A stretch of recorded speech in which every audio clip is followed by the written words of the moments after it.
So we are. Which questions do you want me to ask that we can just knock it out of the park? Okay, right now we are live. So.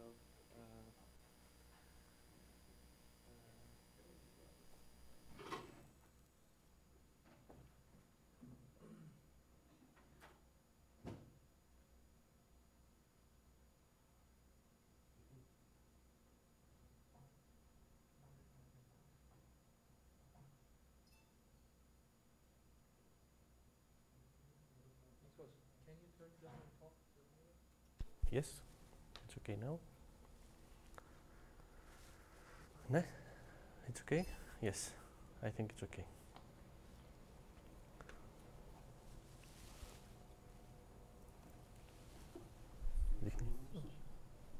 No.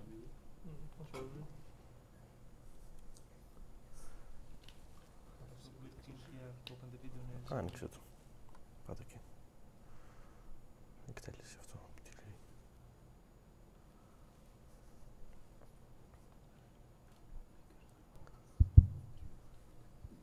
1, 2, 3, test.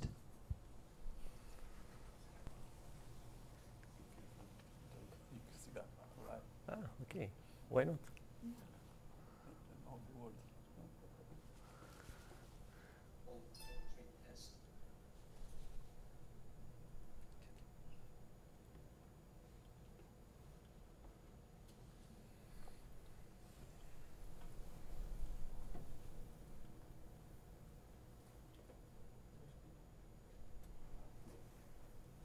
Where is everybody? Okay. There should be a printout in the photocopy machine. There's a sign-up sheet.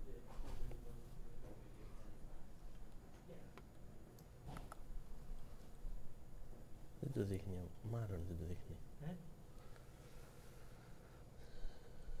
Έχει Explorer, έχει. Έχει Chrome.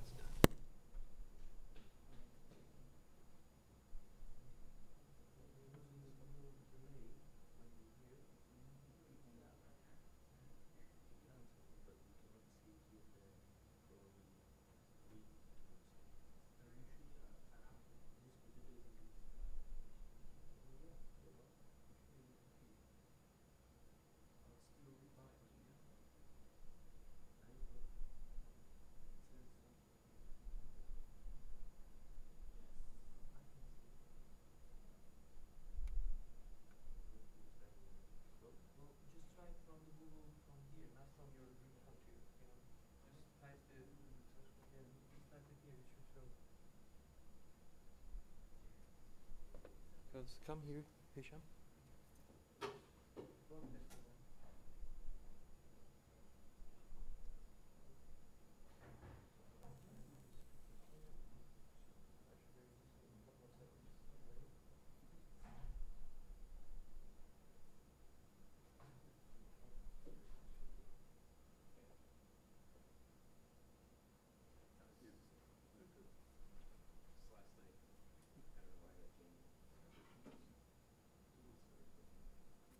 Yeah, sure. Of course. I've never been there. It not working well with the Internet Explorer. When I use Chrome, I see. It works fine. It's one of those places you have to maybe run and you would have to grill or fry it.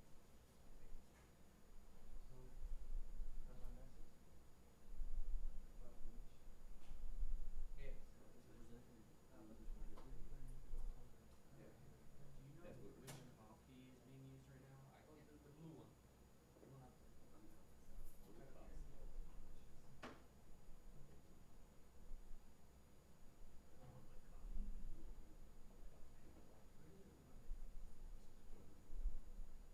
Probably assuming you lose delay. Oh. Working? Maybe they set a media player. I also paste the IP address 150.40 something something, so you can just paste that one to be able to see it.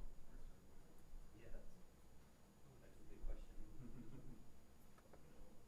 Everything's on time delivery these days, no warehouse. Yeah. Can you put me the I guess I was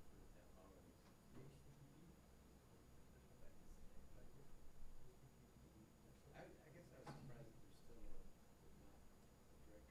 so I think, was she calling that? Last night, the presentation. So she was speaking through a phone, and then we had a mic, and there's no way to get Ethernet. The phone itself is in the computer. But yeah, we can just refresh like so. Yeah. We're Hi, Rafi. Good to see you.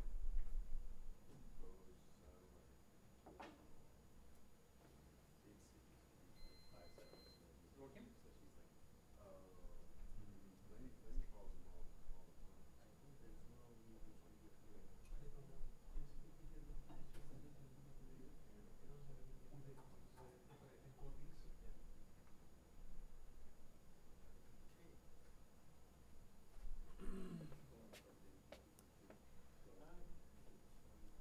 How are you? Very good. Good, good. How are you? Busy.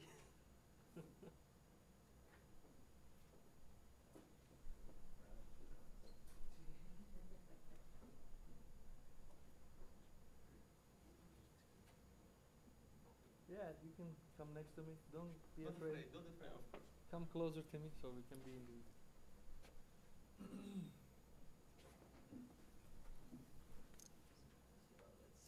Try to do this.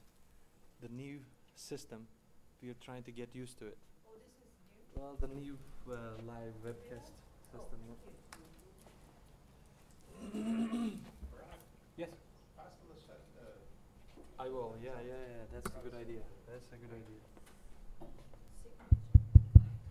I am on. You're on. Okay. Well, good. So we're kind of getting closer to the presentations. Okay. I think the volume's way down. It's good. Now. Way low. Keep it closer to you. Close to you all. It's on, it's just, I think you need to turn the mask about. Yeah. You know how to Hello. 1, 2, 3. Yes. it's 1, okay. 2, 3. put Neil's name on? Yeah. I got it. Right here. Yeah. Well, Yeah. okay.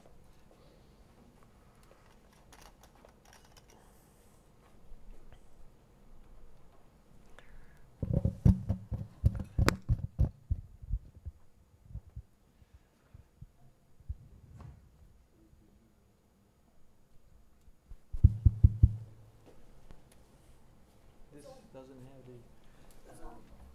It has to be on. Huh? I could hear. But you know, as long as B is working, Yeah, A doesn't have to be. But it goes off.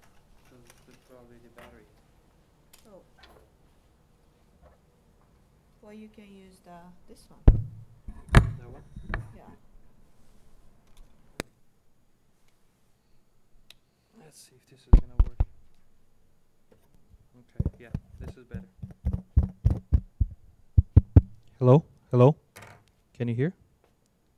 Hello? It should be on. Hello? Okay. Hello? It doesn't have to be that loud.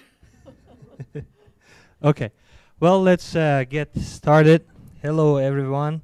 Good morning from, let's say, like Gene always says, beautiful Tucson. We have good weather today. Welcome to today's special seminars. For those of you following us from webcast, my name is Murat Kasira.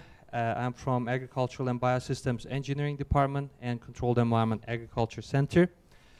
We are very happy today to have two special presentations, but actually we have three visitors as visiting scholars. They are friends and colleagues, two of them from Greece and one from France, and two of them will be making their presentations this morning. They are visiting us for 3 weeks here at CEAC under the framework of our International Research Exchange and Consortium project funded by Marie Curie program from European Union Commission. This project aims to bring together international and interdisciplinary team of experts from Europe, USA, and South Korea to form an excellent center for synergy in research, innovation, and technology transfer in the area of controlled environment agriculture. We are working on several work packages, including greenhouse and livestock systems, climate modeling, alternative energy in controlled environments, and also improved resource use efficiency in controlled environment agriculture systems.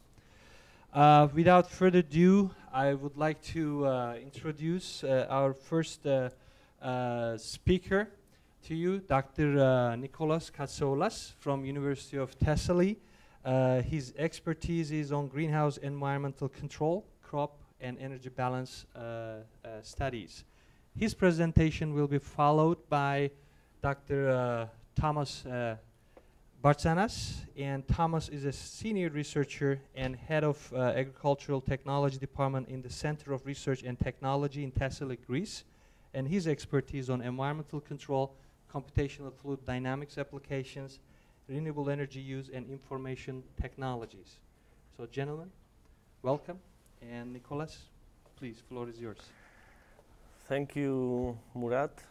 First of all, thank you for this invitation and for giving us the opportunity to present some things on our ongoing research.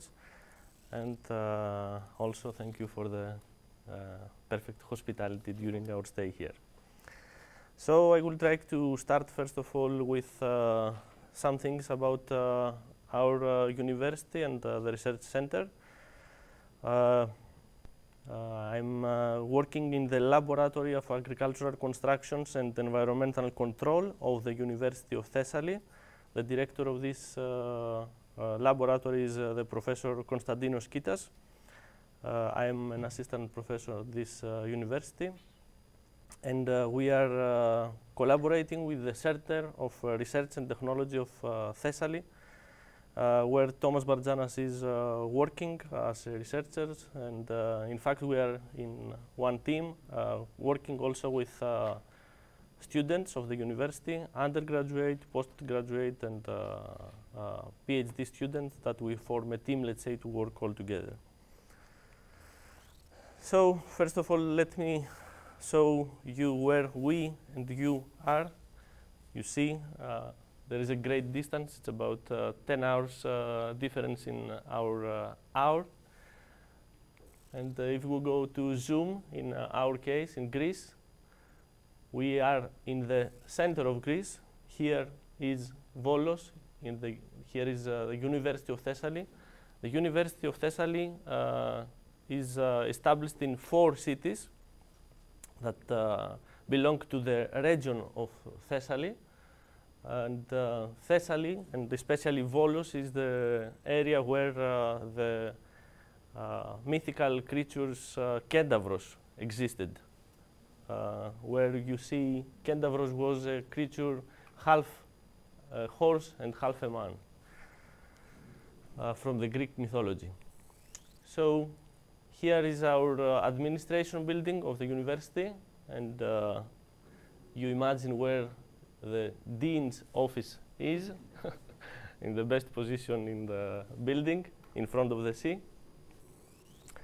Well, some few words about our university. It's a pretty new university, pretty young university. It established and started getting funds from 1984, started to get students from 1988, and now it has more than 30 programs, 16 departments that are organized in 4 schools: School of Medicine, School of Agricultural Sciences, Engineering, and Humanities. Also some statistics about the staff, the teaching, academic staff, and the rest of the staff that we have. It has about 12 to 13,000 students. And here are some facilities that we have. You see also again the administration building and the facilities that we have in the farm that we make our studies. Here are the greenhouses that we usually work. And you can have a closer view here of our greenhouses where all our ongoing projects take place. Also, we cooperate regularly with commercial farms, with commercial greenhouses, where we also do some of our experiments. Usually, we have crops, mainly hydroponic crops, grown hydroponically, tomato, cucumber, or ornamental crops like roses that we work on. Then finishing with the figures of the university, let's take a view of how is the agriculture and especially the greenhouse sector in the Mediterranean region, where almost 40% of the greenhouses exist, without, of course, taking into account the greenhouses that exist in China. They are not included in this figure. So everybody knows probably about the greenhouses that we have in Almeria, in the Mediterranean region, where you can see a sea of greenhouses.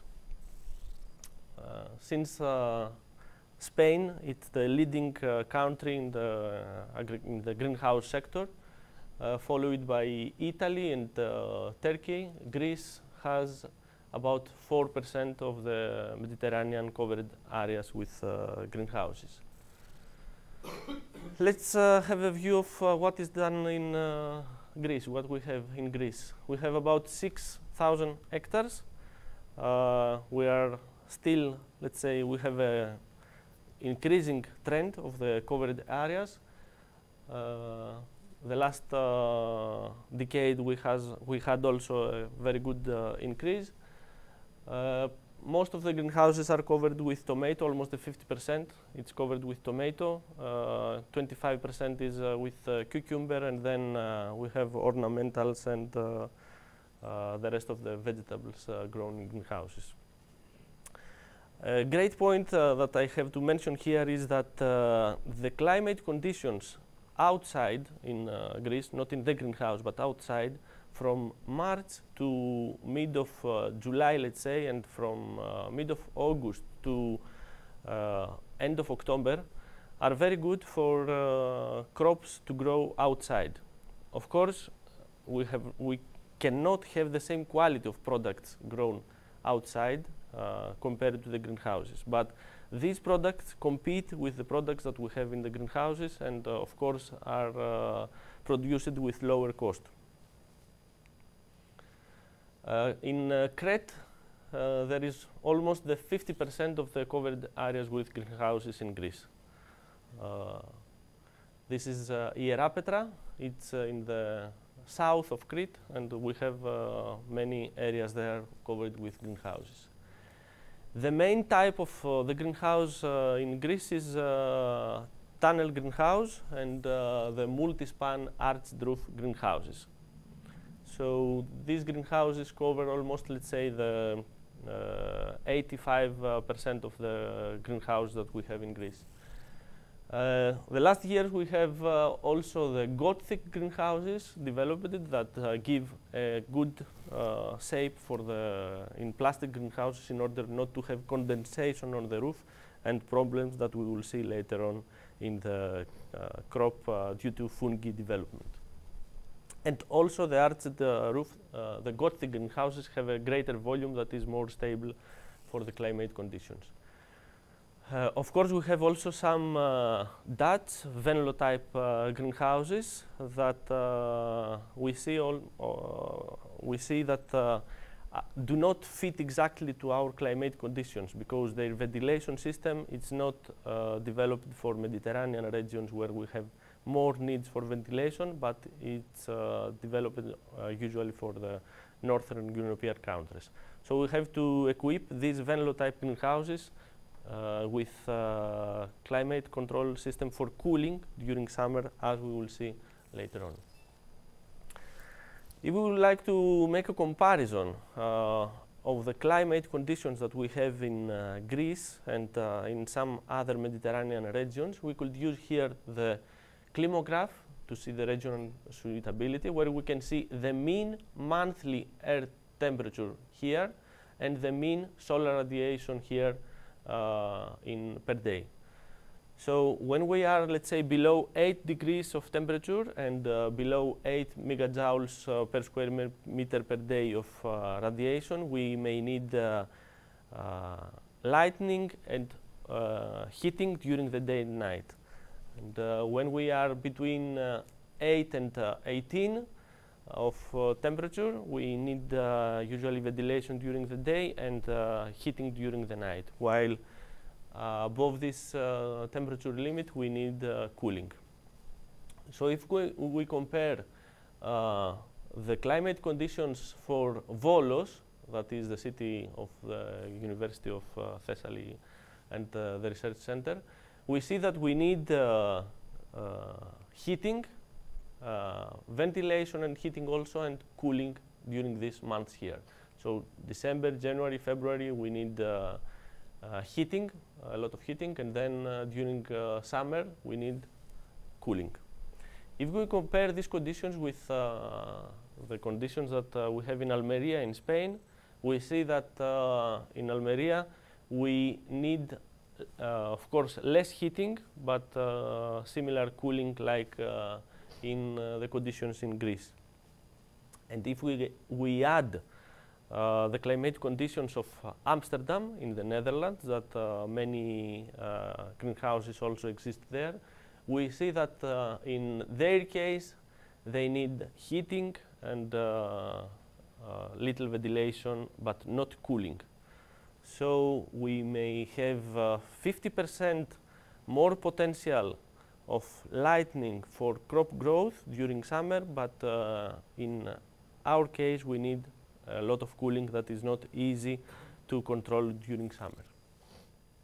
So in Greece we need during winter heating and humidification, ventilation in spring and autumn, and evaporative cooling during summer.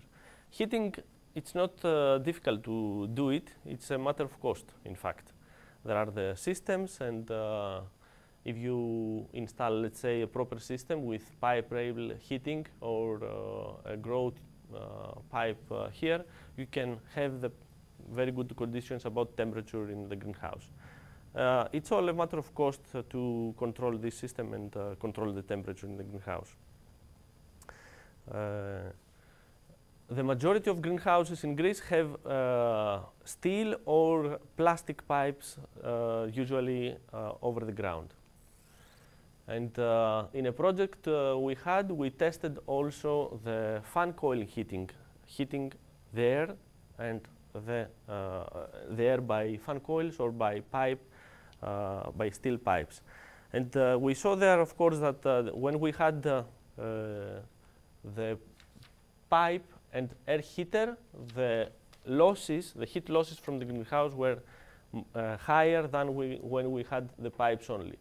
But when we added the fan coil heating, the air heating, we had also higher transpiration rate in the greenhouse. That is a means of controlling the deficiencies that we have usually from calcium, the blossom end rot that usually comes in the greenhouse when the transpiration, especially during the night, is low. So by adding air heater, we can increase the transpiration and then decrease these problems of blossom end rot. Of course, we have to save energy. That's why we use the thermal screens. And in a project that we had, we tested the thermal screen not to see how much energy we save, but to see how is the climate distribution in the greenhouse. And if we check here, we had 3 measuring positions, one at about 30 centimeters, a second position at 80 centimeters, and one position at 1.8 meters. So we see here the temperature, and we see that the temperature at 1.8 meters was, of course, higher, about 17 degrees, than what we measured at the level of the crop. Here it was a rose crop that it was developed between the 30 and 80 centimeters. So at the level of the crop, we had lower temperature than at the level of 1.8 meters. But we saw that when we used the thermal screen, this difference was less. That means the temperature difference between the three positions was less than when we did not use the thermal screen. Of course, the crop temperature was between these two values when we used the thermal screen, while when we didn't use the thermal screen, the temperature was at the lower level. That is, the temperature of the air and the temperature of the crop was similar at 0.3 meters. A simple system that we tested also in another project we had with a company of greenhouses, it was an energy saving system for passive solar heating. That we used tubes here filled with water, and these tubes were able to be heated during the day by the solar radiation and release this energy during the night when the temperature was going down. This system is not aimed to control exactly the temperature inside the greenhouse, but it targets greenhouses that are not properly heated. They have a rudimentary equipped heating system, and it can keep the temperature during the night 3 degrees higher than in a non-heated greenhouse. And also we found that we can have an energy saving when we heat the greenhouse at about 15%.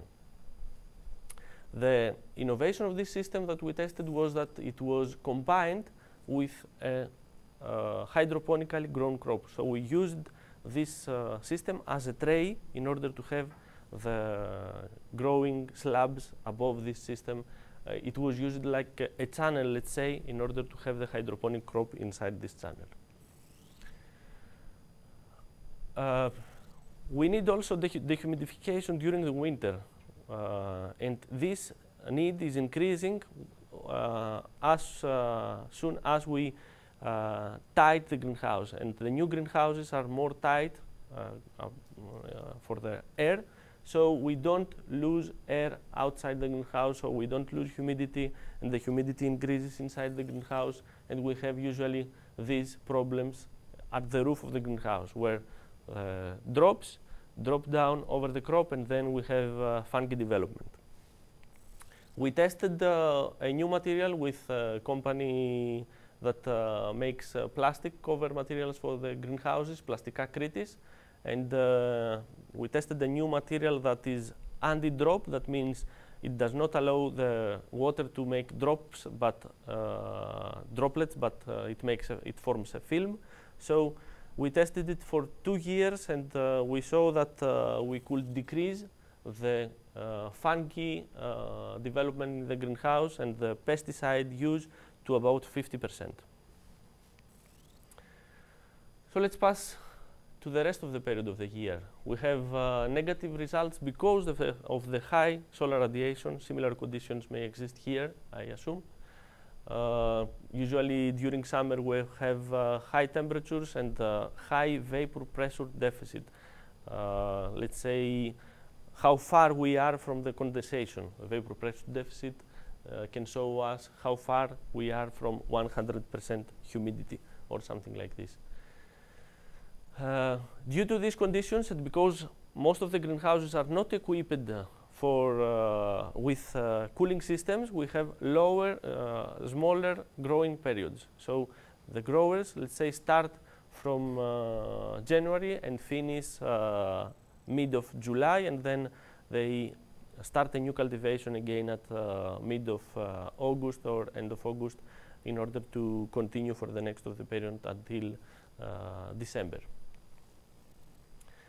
The systems that we use in the greenhouse for this period are ventilation, shading, and cooling systems in order to create a favorable environment for the crop. And in a project we tested these systems in order to see the conditions that we have inside the greenhouse. And if we see here during a day, the temperature difference between inside and outside of the greenhouse, we see that the temperature is much higher than outside when we don't have shading, just with natural ventilation, while when we add forced ventilation or just shading, we have a temperature difference between inside and outside of about 0 degrees, so same temperature inside and outside.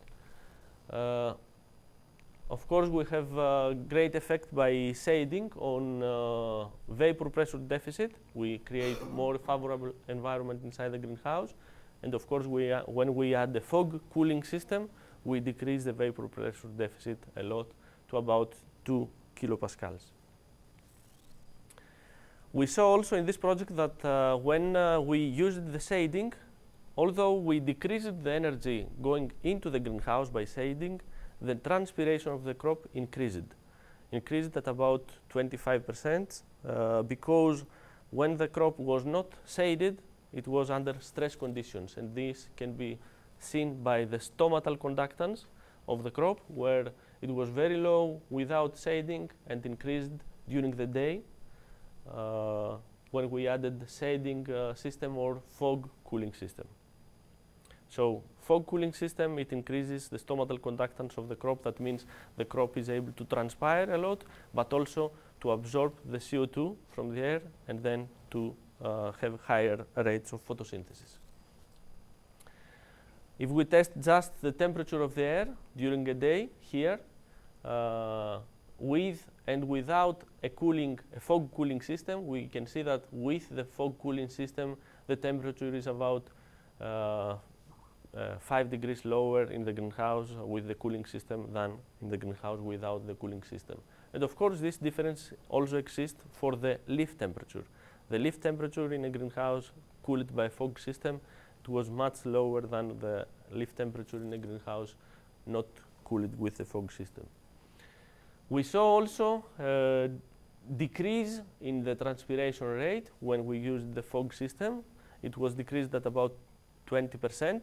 And if we take into account how much water, let's say, we save with this, if we decrease the transpiration, we don't save water because we use this water that the crops don't transpire, we use it for the fog system. So it's about the same balance between the crop transpiration that is decreased and the water that we use from the system.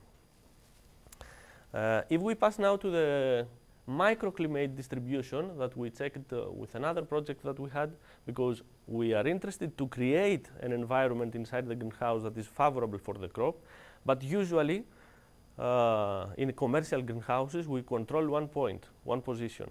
Let's say we measure the temperature inside the center of a greenhouse. But what happens in the rest of the greenhouse, and how is, let's say, the velocity inside the greenhouse? We tested here 3 cases.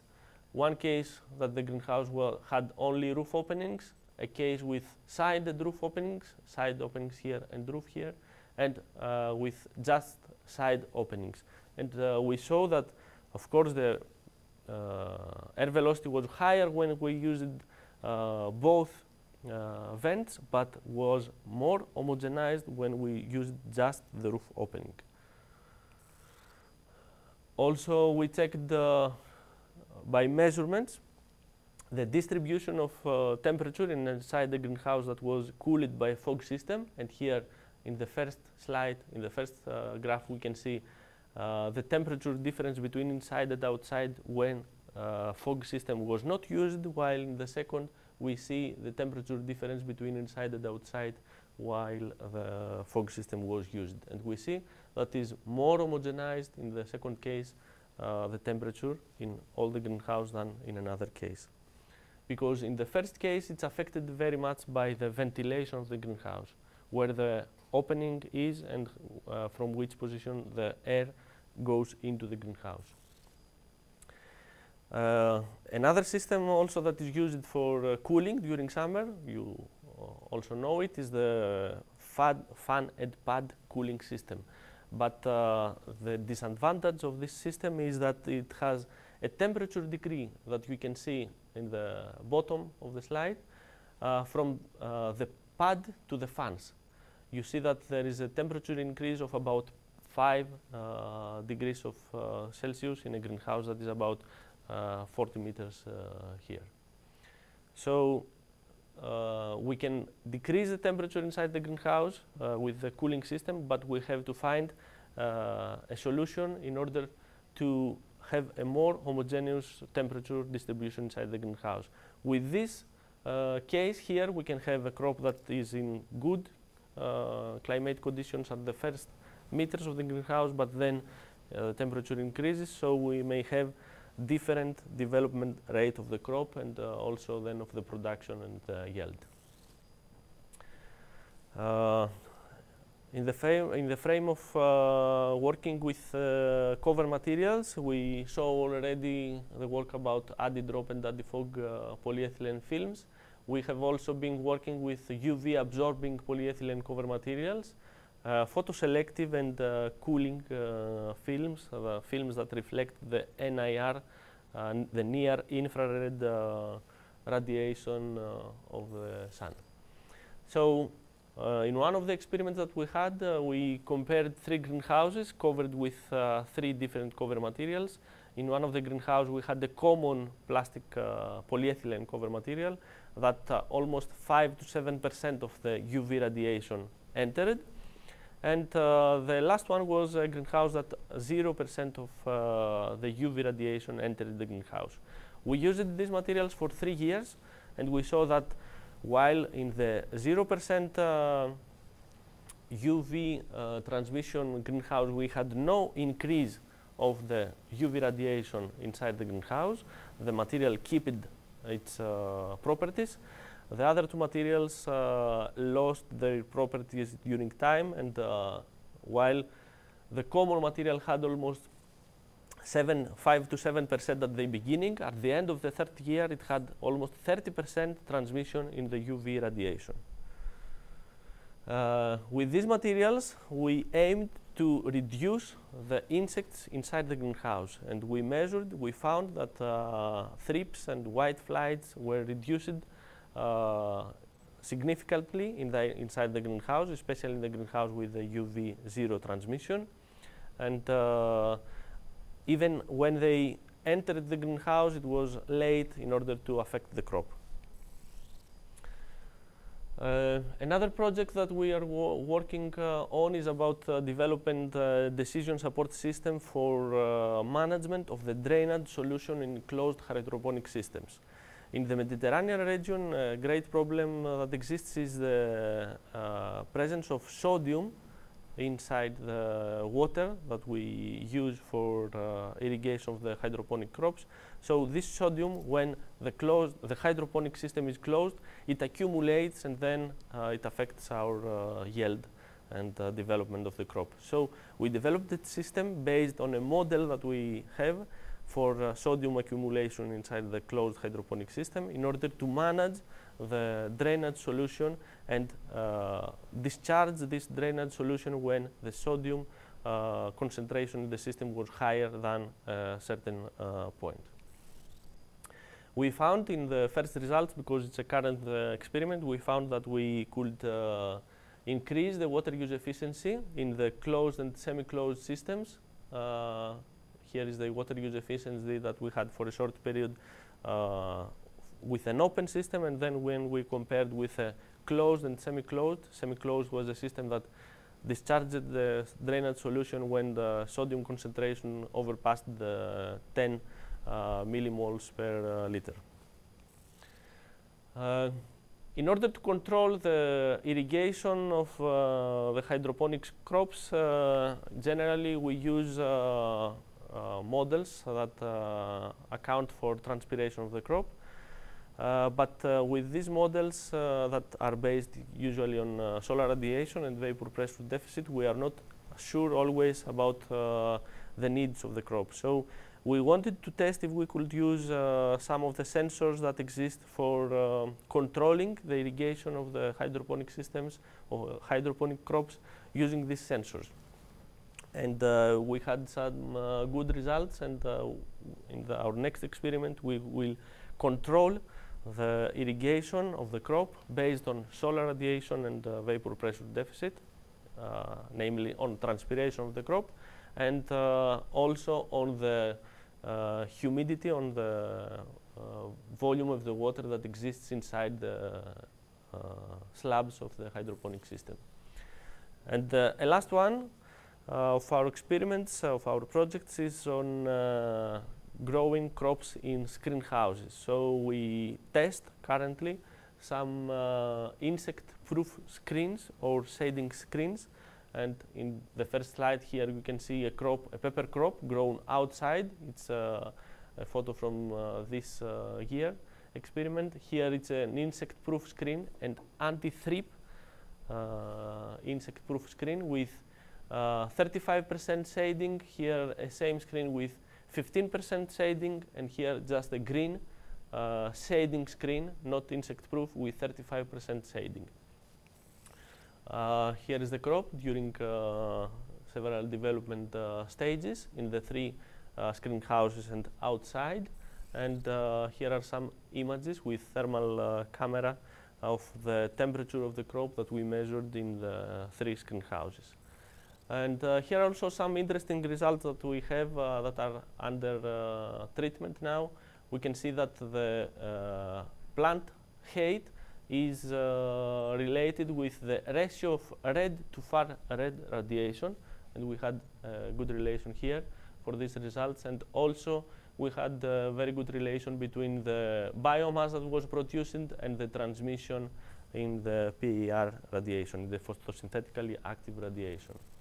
And of course, from the last year results, we had a great increase in the production in one of the insect-proof screens, in the insect-proof screen that was that had a 15% shading degree, and also in the other 2 screen houses with a 35% shading degree compared to the outside. So we almost doubled the production under the insect-proof screen with 15% shading, and also doubled the water use efficiency between outside and inside the greenhouses. That is also a very important point. We save much water per kilo of pepper produced. Our last publication is about experimental and modeling analysis of pesticides in greenhouses, and we tested spraying of pyrimethanil, a fungicide,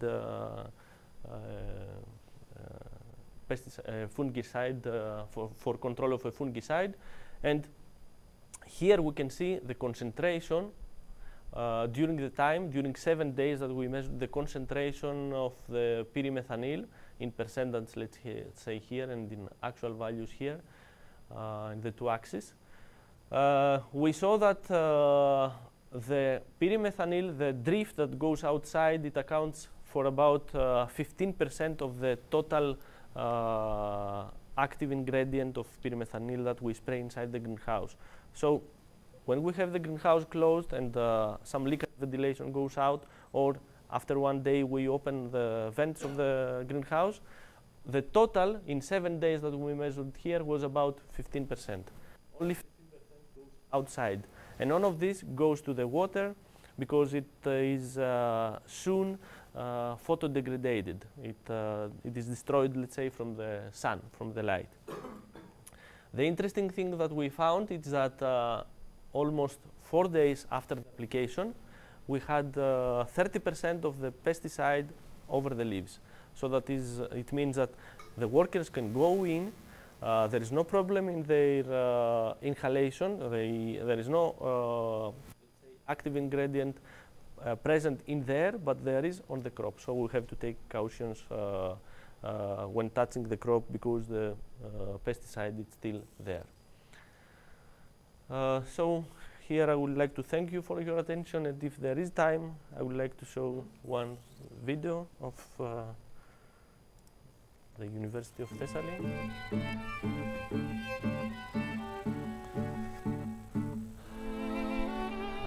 Here is the city of Volos and the university.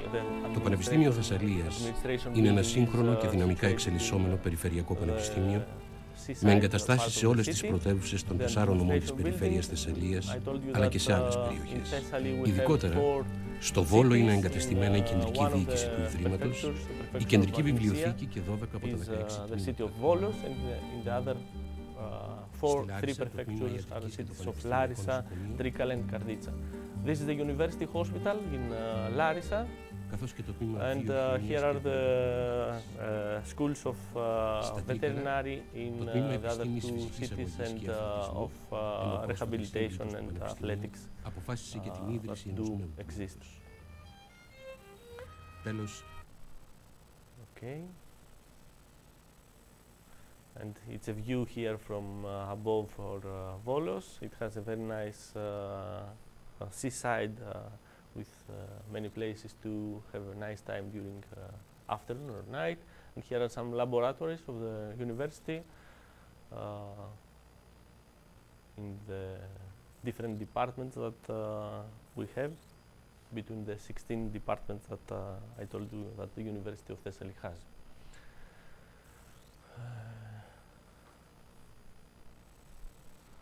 I think we do have time to continue. Okay.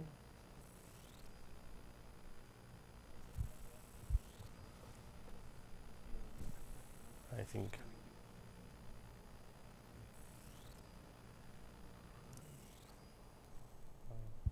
All right, thank you, Nikolaos. Thank you, Murat. We appreciate this beautiful presentation. So let's have some questions for Nikolaos. I have one more slide to If show. you have any? You have one more slide? Yes, only one.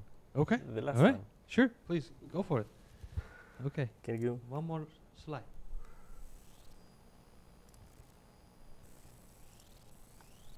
Sorry. This one. It's a special one. So this is my daughter Aspasia that inspires me a lot for all this work.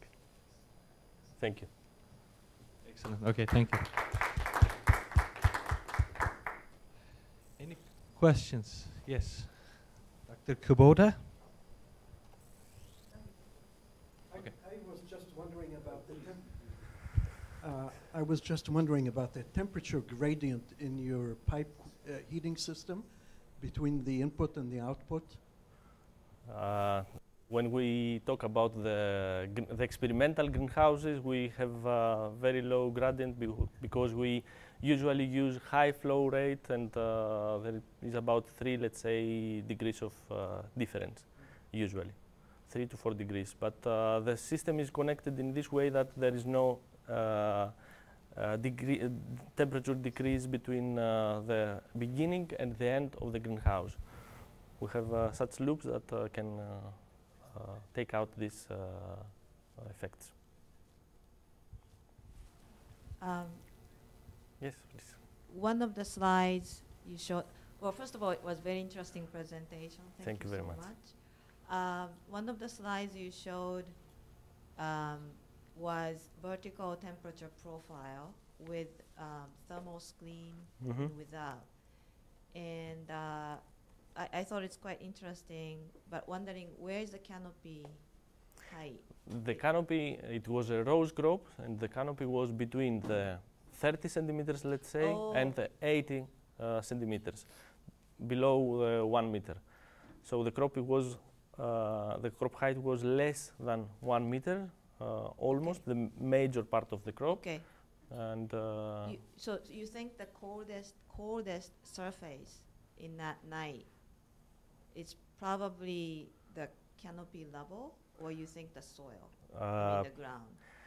Since the sensor was in the position in the 30 centimeters, that is almost at the lowest level of the crop, because the crop was hydroponic and there was a slab and it was not, let's say, touching the ground.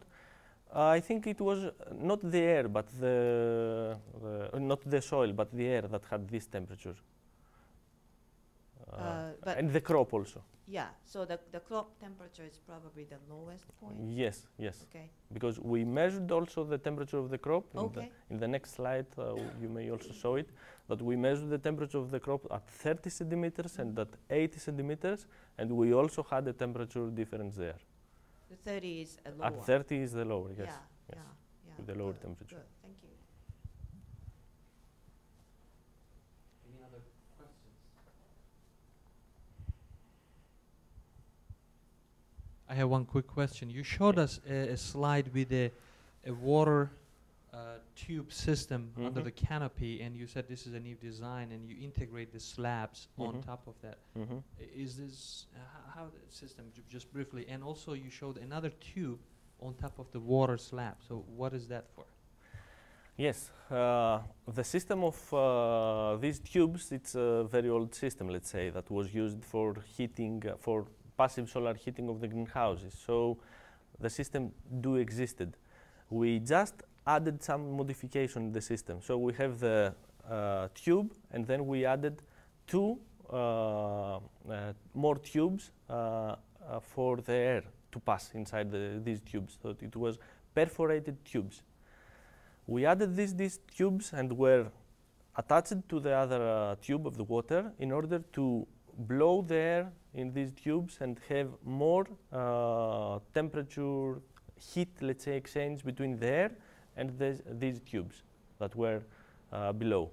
So with these two tubes that we had, we created, let's say, a channel that the hydroponic slab could fit between these two, and we had also a slope in the greenhouse, so the drainage of the hydroponic system could take this channel and go to the other side of the greenhouse that we could collect the drainage.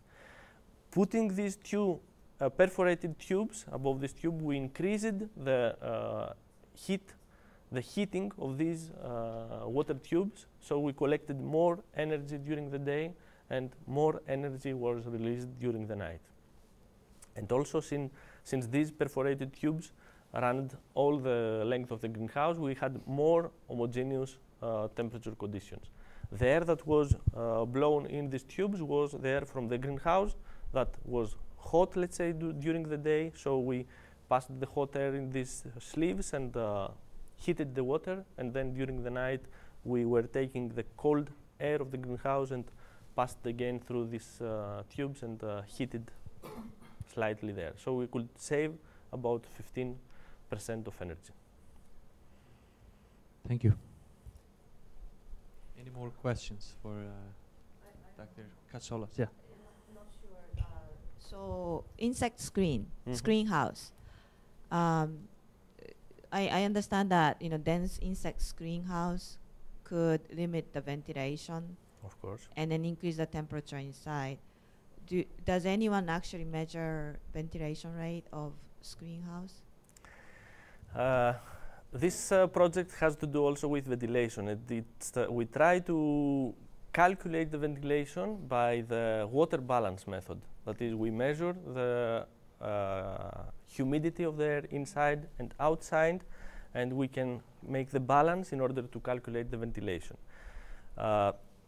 We have not succeeded yet because we need some more measurements of the transpiration of the crop in order to add it to the balance. We will complete it during this year. But what we saw is that the temperature inside the screen houses was similar to the outside temperature, was not increased, because we had, let's say, less ventilation, but we also had less energy entering in the screen house. And also the crop had also lower temperature than the outside, of course, crop. It was in better physiological condition and could transpire more, and that's why we had similar temperatures inside and outside. In some cases, the temperature of the crop inside was lower than the temperature, in most of the cases, outside. Also, another means to measure the ventilation is by measuring the air velocity inside the screen houses. And we also did this, and we found that the air velocity inside the screen house is almost 10% or something like 12% of the velocity outside. So we can also calculate the ventilation rate by this way. So it just came out in my mind.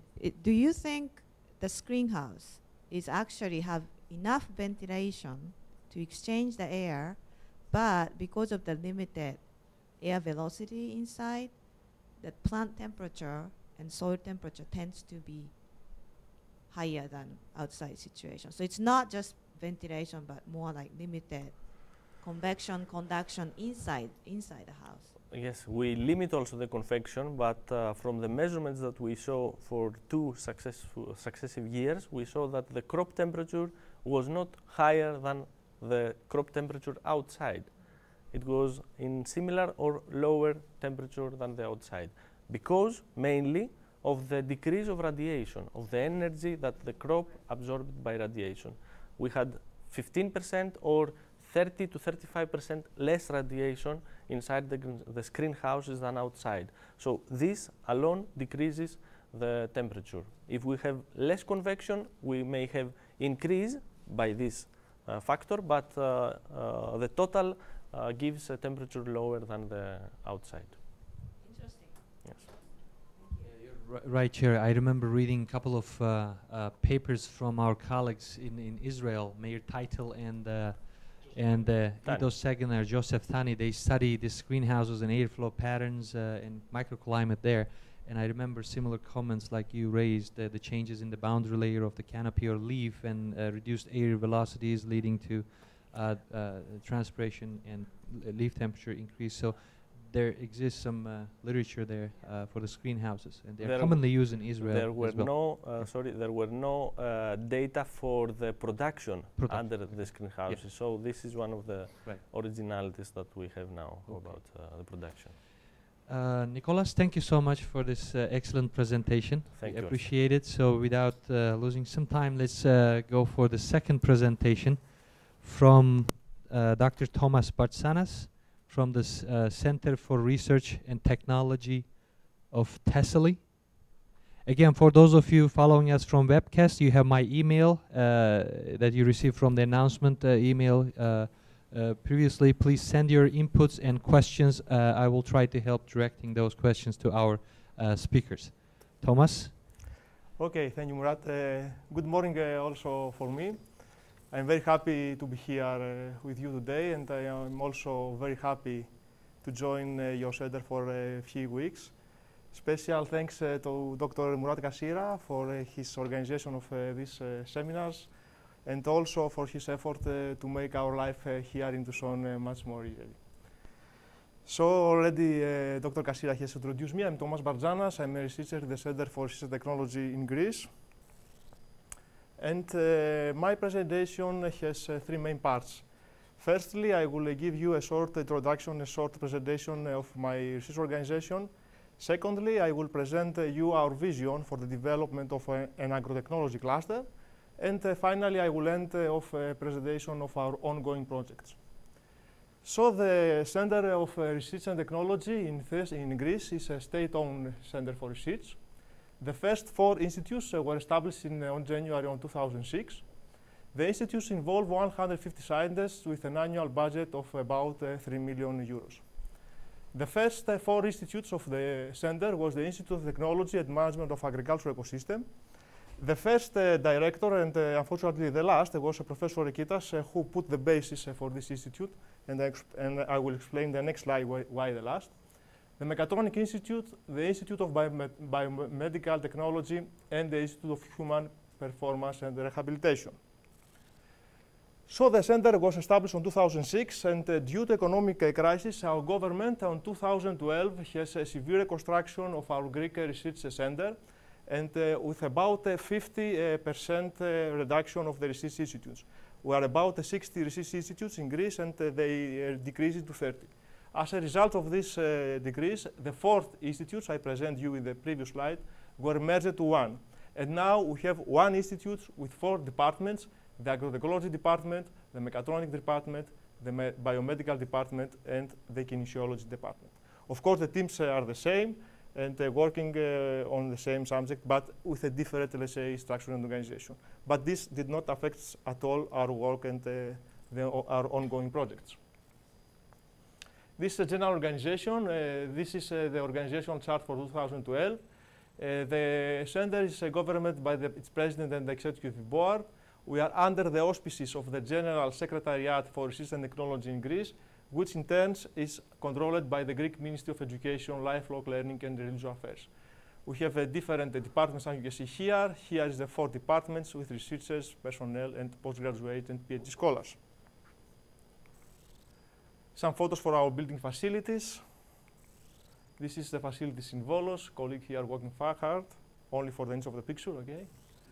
And now the agrotechnology department at a glance. The agrotechnology department is responsible for the promotion and services in the area of sustainable agricultural production, rural environmental management, and timber technology. It is organized in administration unit in Volos, and we have now 4 core research teams. The team of agriculture, engineering, and environment, the agroinformatics team, the wood and furniture technology team, and the sustainable food production team. Here it ends the short presentation of the research organization. I will move now to the vision for the agrotechnology cluster. But before this, few facts about the European agriculture industry and how this is related to what we have to develop. So the European agricultural industry is a vital economic sector for the European Union. It is the largest manufacturing sector in Greece. It has a turnover of about more than 1 trillion and employing 4 million people. It's a leading export. It's a leading global exporter.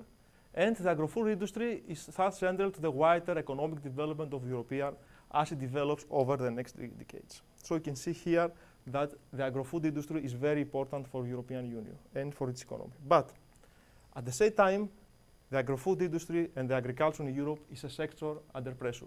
Why? New emerging economy for China, for India, for Brazil and others are seeing growth export in Europe. I don't know, maybe it's the case also for here in the USA. Over the last decade, European shares of the global food market has declined from 24 to 20. And since Europe is increasingly unable to compete on cost alone, all these countries have a lower cost, so cannot compete in terms of cost production, we have to effective and rapid innovate will be needed to reserve this decline. That means to introduce innovation into our production chains and to produce better products which is based on knowledge, which is based on innovation.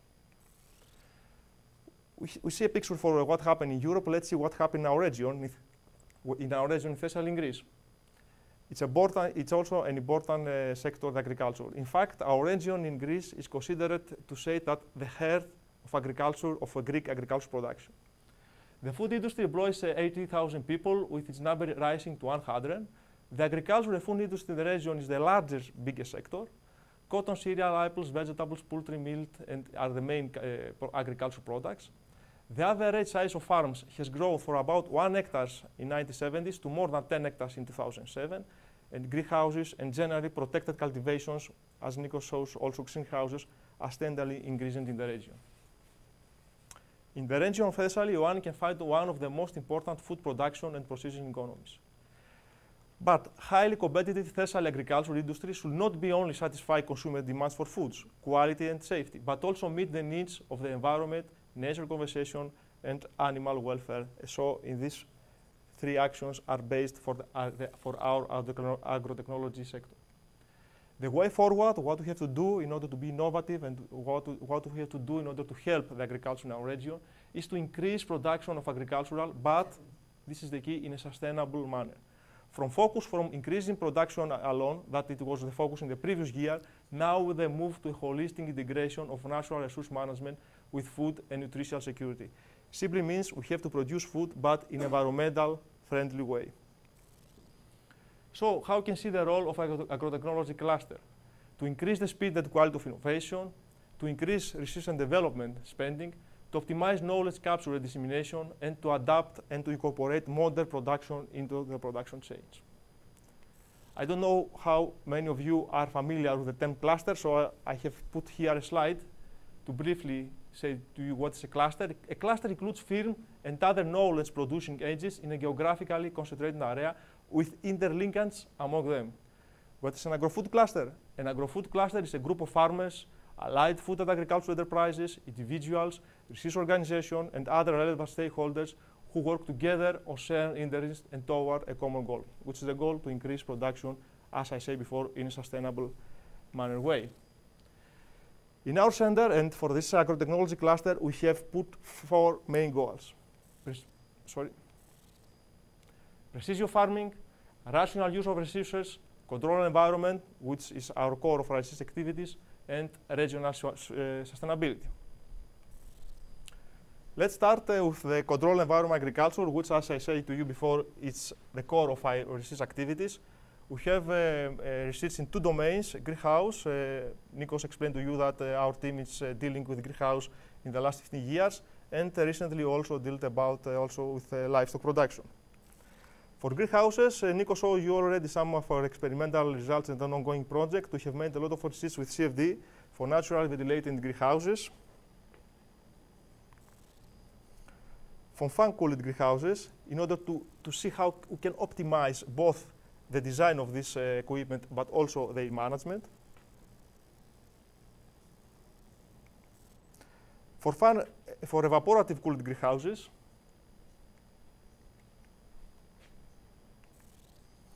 and also, as I said to you before, in the last year, we're also dealing about livestock, modern livestock production, air control and environment. Our main issue here is the climate inside the livestock buildings and mainly the emissions of livestock emissions. So we try to optimize and to reduce livestock emissions. Here you see an animation of CFD, and we study how the ammonia concentration is distributed inside the greenhouse. We try with CFD to optimize both the structure and the equipment in order to reduce emissions from livestock buildings, but also to have a better climate control for the animal side. Energy audits, we have completed a very huge project concerning the energy audits in commercial buildings. This image is from the commercial buildings. But now we are emphasized to create protocols in order to apply energy audit protocols both in greenhouse and livestock buildings. Of course, it's obvious in order to reduce energy, but also to inform greenhouse industry and growers for some tips, for some advices, and how they can use the systems better in order to reduce the energy. Co-production systems, aquaponics and greenhouse together. Precision livestock, it's the adoption of ICT technology in order to reduce the input of labor, the input of water, the input of pesticides in the agricultural sector. Here you can see a conceptual model. It is from an ongoing project that I will say to you afterwards in order to how can different aspects of agriculture are located in order to have a platform with robots. Precision livestock, we try to concentrate some, let's say, some killer applications that growers can easily adopt that, because the problem with livestock is that there are a lot of applications, there are a lot of knowledge, there are a lot of solutions, but the growers, the farmers did not adopt them into the production change. Water is, and the rational use of water is essential for us in our region in Thessaly. We have very limited water resources, but also in the places in which we have water resources, the quality of this water is not good due to salinity problems. So we try to develop, this picture is from ongoing EU project. We try to develop an integrated system that takes account climate variables, takes account crop in order to develop models and to create a platform that growers can use in order to manage their water better. The energy, Nico showed you already some info about these tubes, which we can reduce a little the energy. And as it concerns the greenhouses, this system and energy crop biomass is used for greenhouse heating. There are some projects in Greece dealing with the integration of photovoltaics, but this is in a very research preliminary study and it cannot be commercialized yet. Urban agriculture is also another point of interest of us. We can see urban farm not only as a place that we can produce safe products in a local environment that is very close to where it has to be consumed, but also as a place that people can go enjoy and relax. We also see the role of a greenhouse here in urban agriculture, but not like vertical farms that is very popular and we hear a lot, but mainly as a rooftop inside the buildings or even a greenhouse inside an urban farm. And we think that a greenhouse or some vegetables in the top of the building, they don't produce only the local food for this building or for the area, but also they will have an influence to the environment of this building, but also they have an influence to the environment of the local area. And here I will see you an animation. It's from a study we have done from a green roofs. This is a typical room. Here we have vegetables, we have plants, here no. No, it's the contrary. This is with no plants, and here is the plants. And you can see how the temperature is reduced in the room that it has plants. We think something similar will happen if we have vegetables. We move now to the last part of the presentation concerning our ongoing projects. Of course, I will start with the reason from what we are here in Arizona. It's the Smart Control and Environment Agriculture Systems, Smart CA as we call it. It is a project funded by EU Marie Curie project. Actually, we have started discussions and for this project, if I remember well, Murat, on Quebec 2009. We submitted a project in 2009. Unfortunately, we did not get the funds, but we insist next year we will submit the improved version, and finally we get the funds from EU. And the project initially start and officially start on September 2011. In the introduction, Murat said a few words about general aspects of this project and what we have to do with this project. We try to have 4 teams together. Our organization TED with a coordinator, INRA, Hisan Fantasy is here. Also the Wageningen University for the Netherlands and the Aarhus University of Denmark participate. And researchers for these 4 European organizations are traveling for short periods either to the University of Arizona or to the National University of Seoul, which is our third partners in this project. Our task and our work package are dealing with issues concerning the climate change, the environment, food quality, safety, and the energy. This is a brief presentation of the activities we have in this project. We have joint activities, like we have here now in Tucson, workshop, training seminars, and finally, we would like to have an edited book with the main results of our project. The project, as I told you, deals both with greenhouses and livestock. In total, 17 researchers will visit for short or longer period USA and Korea for the project needs. This is a web page of the project. It continues to be updated, and this is the last publication of this project. Nikos showed you another one in his presentations, and there are other review and or other ongoing publications. The Farm of the Future is one of the first projects we have in our organization. It's dealing with the precision agriculture technologies, integrated information system, real-time farm management information systems, and compliance to standard management. Also investigate the socio-economic aspect of precision agriculture, demonstrate the potential of mobile robots, and consider aspects of biofuels. You can see that we have another one project as follow-up of this project for this demonstration of potential of mobile robots. Sediment is a project that has started on 2010. It deals with the rational management of water resources in the Mediterranean region. We are, I think, 7 or 8 partners from EU. Morocco and Egypt are also participating in the project. We try to develop integrated management water system, and we have application in farm, irrigation districts, and watershed districts. The RoboFarm is the follow-up of the FutureFarm project. The main objective of the project is to create a technology demonstration platform that integrates and harmonizes existing software and hardware technologies into a single system and make use of robots equipped with sensor and communication systems to collect data from the fields automatically.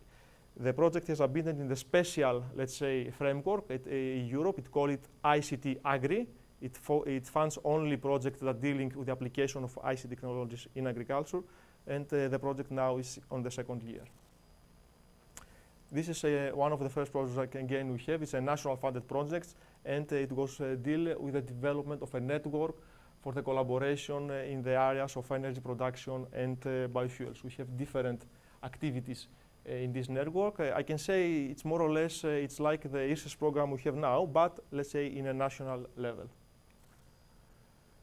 This is a Greek-funded project we have here right now. Actually, the project started this summer.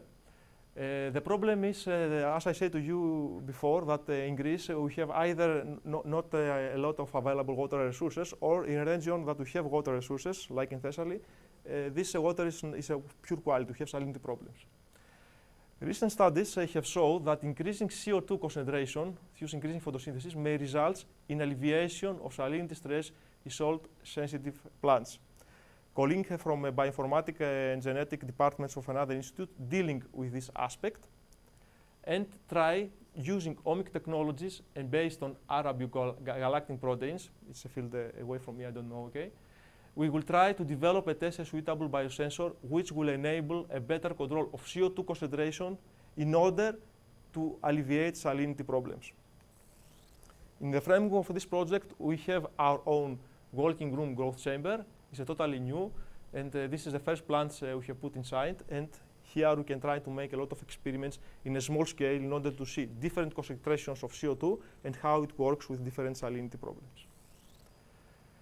This project is again another project funded from Greek funds. It deals again with the rational use of water resources, and we have to develop, testing and implement a telematic system for collecting meteorological parameters and surface and groundwater, but also to see and propose some actions, some adoption and mitigation measures against climate change. I will finish with the last two projects that we have get, and we are glad that both of them are dealing with control and environment agriculture. The first one is dealing with greenhouses, and it's a diligent crop-based environmental monitoring and control of sustainable greenhouse ecosystem. Mainly, the project deals how can reduce energy, water, and pesticides application in greenhouse, but based on control on plant status. We wanted to use a plant and the response of plants to climate in order to develop relative indexes which can be incorporated later to management, to control a system in order to reduce these inputs. This project deals with the livestock sector and has to do with the assessment of techniques and technology for reducing the environmental footprint of poultry facilities. The project will explore the potential of new plant species, aromatic plants mainly, as feed additives for chicken to overcome long-standing problems related to animal welfare, but also try to develop new management tools to propose design modifications, also to propose better design buildings in order to reduce emissions from livestock buildings. I said to you that our research center is new. We established in 2006. We started actually working in 2007. Here is a table that came out from our recent evaluation. They are external evaluators. In fact, one of them was from University of Columbia. Here you see some indexes of concerning publications, book and other, and we think are in these few years in a very good position. Another interesting slide I would like to show to you is this is the funds we have every year. And with the red line is the public funds, and with the blue is the funds we get from project. You can see that steadily the funds from public, from our government, are steadily reducing. In fact, from 2006, our funds have been cut by half till now. But fortunately, the funds from project are increasing, so we have a good balance. And that's why, as I said to you, the project, the center now has about 150 scientists working for it. I will end here with very good works, especially for students that I believe follow us through webcast for the meaning of agriculture and how important it is for all of us. The words is from Thomas Jefferson to George Washington. You can mail us here. This is a mail of our team, and also you can visit our websites for further information. Thank you very much.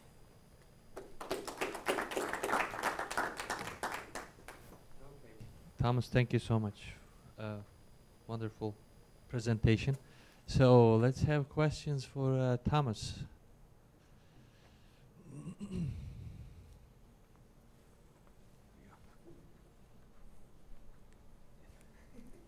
Go for it, Chair.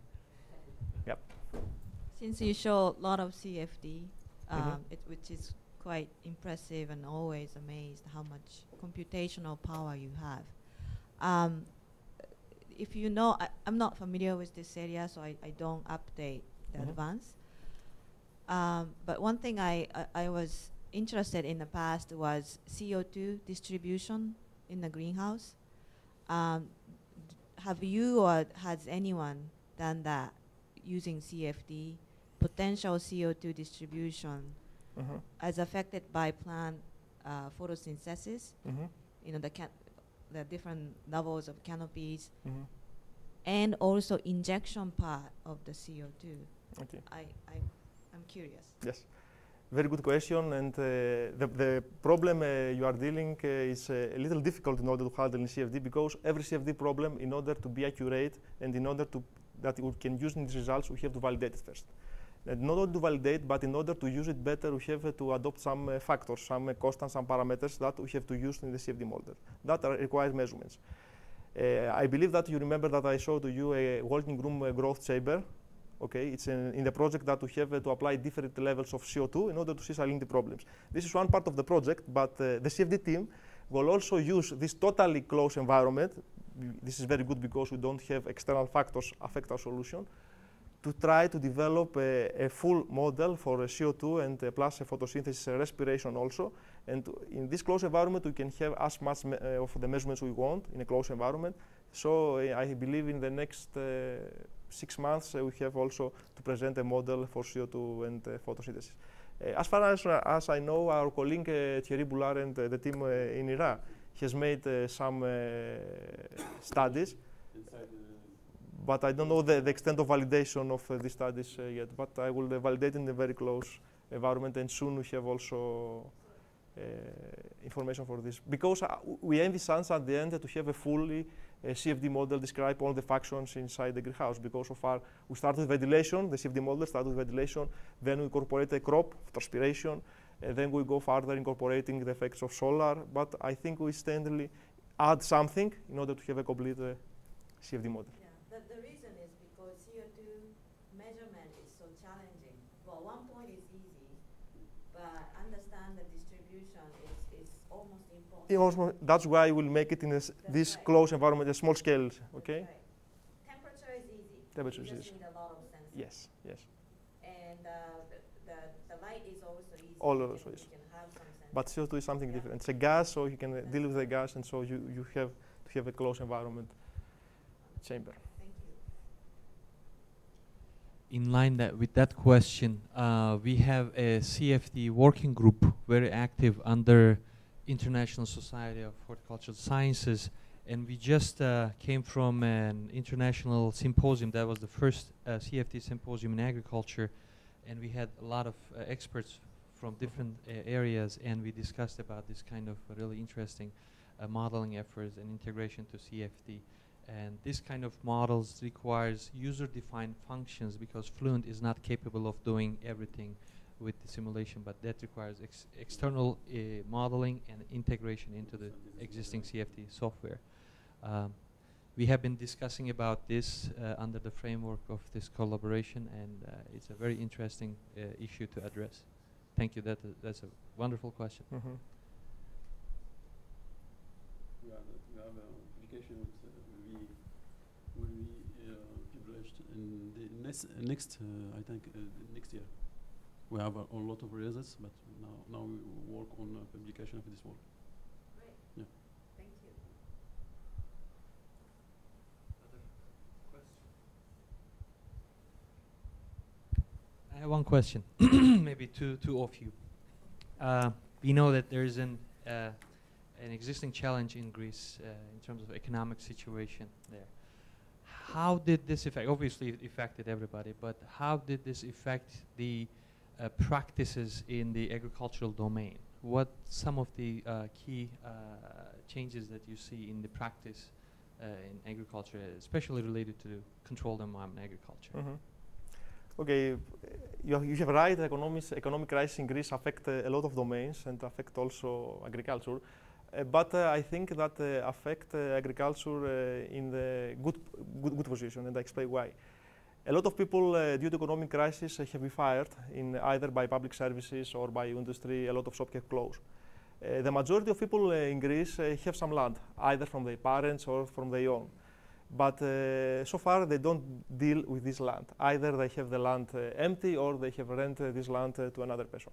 But now more and more people return to this land, either to put some cultivation in order to have some products from their families, or some people sell some products, and in this way they increase the income. There are another category of people who totally leave the capital of Athens, go to small cities where their land are, and they want to make business with this land. They want to put vegetables, want to put other cultivations, they want to build a greenhouse. A lot of people in the last year come to the labs and ask consultancy, they ask advices, they ask if they can deal with the greenhouse, if they have support, because a greenhouse is a technology, needs a lot of technology and knowledge. So I think that this economic crisis affects positively the agricultural sector. We think we see also greenhouses to be development, and we see in the last 3 years that greenhouses of about 10 hectares to be development, which is not totally was not the case previous in Greece. And also one other side effect is that in the Greek education system, in order to go to the university, you have to give some exams at the end of your school. According to the level, there's a threshold in which each student can go to different universities. In the previous 5 years, this threshold for the agricultural universities was declined.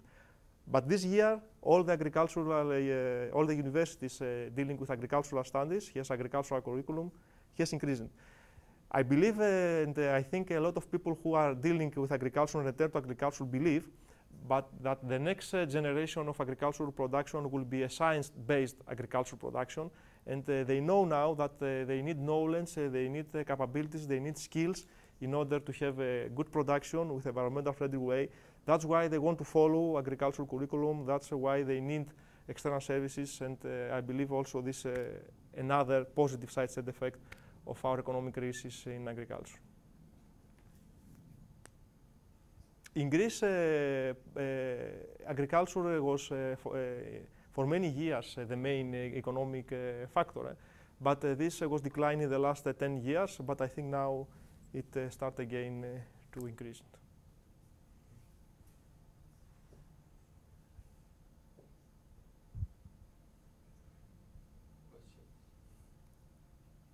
Any other questions? No? Okay. Well, thank you so much for these great presentations. We'll be here for another 10 days with you, yes, till the 19th of working September. on different things, publications and discussions about near future projects. And I was happy to see that you also mentioned the Green Sense project, which we are a part of it. And yes, and I also forget to mention the Green Sense project that we are happy because in the framework of this project, we have 2 invited researchers. One is Meir Terter from Israel, that we have allocated some money for travel expenses. And I think easily you can imagine who is the other one, invited researcher, is Dr. Katsoulas from here. So we will be glad that we will invite for some periods in Greece and work closely also for this project. Looking forward to it. Okay. So next week we will have another speaker, Dr. Hisham Fatnasi from INRA, France. And he will talk about his research, his team's research, and also their institute and the department. We are looking forward to that. We not only do technical work during their stay, but we also have a chance to visit some beautiful places in Tucson, Biosphere and Old Tucson Studios. I hope you will enjoy those places as well. Yep. All right. Thank you so much for attending. Thank you.